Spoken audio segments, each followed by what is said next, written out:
മറ്റൊരു 24 big breaking ന്യൂസിലേക്കാണ് ഇനി. Nigerian ലഹരി മാഫിയ കേസിൽ അടിയന്തര യോഗം വിളിച്ചിരിക്കുന്നു Kozhikode city police commissioner T Narayanan.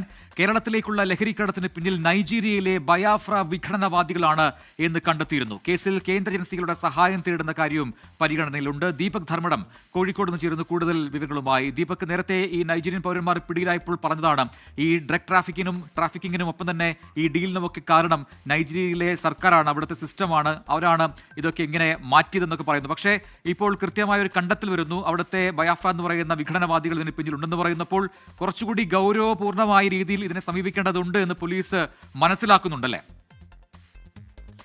Prajin, അങ്ങനെ തന്നെയാണ്. ഒരുപക്ഷെ വലിയ തോതിൽ ഇന്ത്യയിലേക്ക് ഈ മാഫിയ സംഘം, ഈ ബയാഫ്ര വിഘടനവാദികൾ ഇന്ത്യയിലേക്ക് ചേക്കേറി ഇന്ത്യയിലെ വിവിധ സംസ്ഥാനങ്ങൾ, ഹരിയാന, കേരളം, മിസോറാം, ഹിമാചൽ തുടങ്ങിയ സംസ്ഥാനങ്ങൾ, അതുപോലെ തന്നെ ഈ നേപ്പാളിലേക്കും ഡ്രഗ് ട്രാഫിക് ഇവരുണ്ടാക്കി. രാജ്യത്തിൻ്റെ അതിർത്തിയിൽ ഈ ഡ്രഗ് കാരിയർമാരെ ഉണ്ടാക്കി, ഒരു ശൃംഖലയുണ്ടാക്കി. ഇതെല്ലാം തന്നെ കേരള പോലീസിന് പ്രാഥമികമായ വിവരം ലഭിച്ചു. കഴിഞ്ഞ ദിവസം IBയും വിശദമായി ഇവരെ ചോദ്യം ചെയ്തിരുന്നു. ഇപ്പോൾ കഴിഞ്ഞ ഏതാനും ദിവസങ്ങൾ നമ്മുടെ കേരള പോലീസ് ഹരിയാനയിൽ പോയും ഇതിൻ്റെ വിവരശേഖരണം നടത്തി. അതിലെല്ലാം എത്തിയിരിക്കുന്നത് ഒരു വലിയ രാജ്യാന്തര ലഹരി മാഫിയ സംഘം, അത് നൈജീരിയയിലെ വിഘടനവാദികളാണ്. ആ സംഘം വൻതോതിൽ ഇവിടേക്ക് എത്തി. ഇവർ പാസ്പോർട്ടില്ലാതെ, വിസയില്ലാതെ രാജ്യത്ത് വർഷങ്ങളായി തങ്ങി ഒരു വിഘടനവാദ വിധ്വംസക സ്വഭാവത്തിൽ ലഹരി ഓപ്പറേഷൻ നടത്തി എന്നുള്ളതാണ്. ഏറ്റവും കൗതുകകരമായ കാര്യം, ഇവർക്കാർക്കും തന്നെ ബാങ്ക് അക്കൗണ്ട് ഇല്ല എന്നുള്ളതാണ്.